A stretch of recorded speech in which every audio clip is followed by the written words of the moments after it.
Channel. हम आज आपके लिए बना रहे हैं बेसन, मैदे और सूजी से बनी नान खटाई।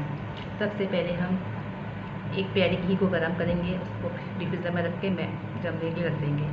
एक प्याली मैदा है, 2 चमचे बेसन है और 3 चमचे सूजी है। एक अंडे की सैंडी है और आधी प्याली चीनी है, तो हमने पीस लिया था। ये बेकिंग पाउडर है, क्वार्टर चमचा डालेगा, 1 चुटकी नमक डालेगा, इलायची पाउडर इलायची को पीस लिया है और इस गार्निश के लिए वाइट और सफ़ेद तेल। ये एक प्याली है, ये सूजी है,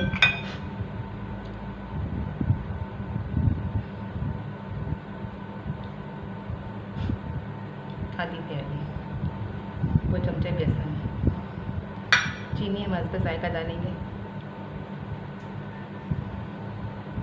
जब कम होगी तो हम और डाल लेंगे। इलायची पाउडर डालेंगे हम, 1 चुटकी नमक डालेंगे और क्वार्टर टीस्पून जो है बेकिंग पाउडर डालेंगे। अब हम इसको घी से गूंद देंगे, जितना भी घी हमें लगेगा हम गूंदने में हम उतना लगा लेंगे।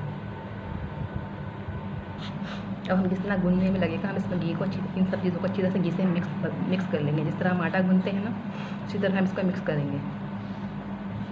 इस तरह से मिक्स हो गया है, बाकी जो घी हमारा बच गया है इसी तरह गूंदना है, जिस तरह से आटा गूंदते हैं ना, ये डो की तरह हो जाए स्मूथ।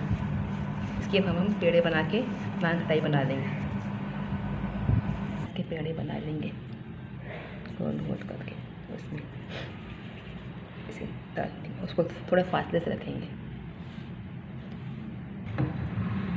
इसके बाद हम अंडे की जर्दी लगा देंगे इसके ऊपर ब्रश की मदद से, और उस पर गार्निश के लिए हम ये तेल लगा देंगे। और हमने हंडी में नमक डाल के चूल्हे पर रख दिया है प्री हीट होने के लिए, ठीक है। उसको हम 10 से 15 मिनट के लिए रख देंगे।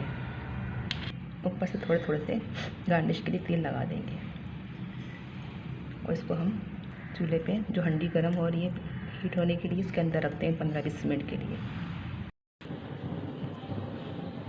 ये देखें इसके ऊपर कलर आ गया है। अब हम इसको निकाल लेंगे। और हमने इसको पहले 15-20 मिनट पहले नमक डाल के हंडी में गर्म करने के रख दिया था और 20-25 मिनट में ये बेक हो गई। ये नान खटाई तैयार हो चुकी है। इसको हमने 20 मिनट के लिए बेक किया था, बिल्कुल धीमी आंच पर। हंडी में हमने नमक डाल के गर्म किया पहले 20 मिनट के लिए, फिर जाली रख के फिर हमने इसको नान खटाई को रख दिया और ये 20 मिनट में तैयार हो गई। इसको 15-20 मिनट 10 मिनट के बाद देखेंगे, 10 मिनट बाद 15 मिनट बाद जब कलर जर्दी लगाई थी, इसका कलर चेंज हो जाएगा तो समझिए ये पक गई है और अपने जितनी हमने बनाई थी उससे डबल हो गई है। अगर ये वीडियो आपको पसंद आए तो लाइक करें, शेयर करें और सब्सक्राइब करें। अल्लाह हाफिज़, मिलते हैं अगली वीडियो में।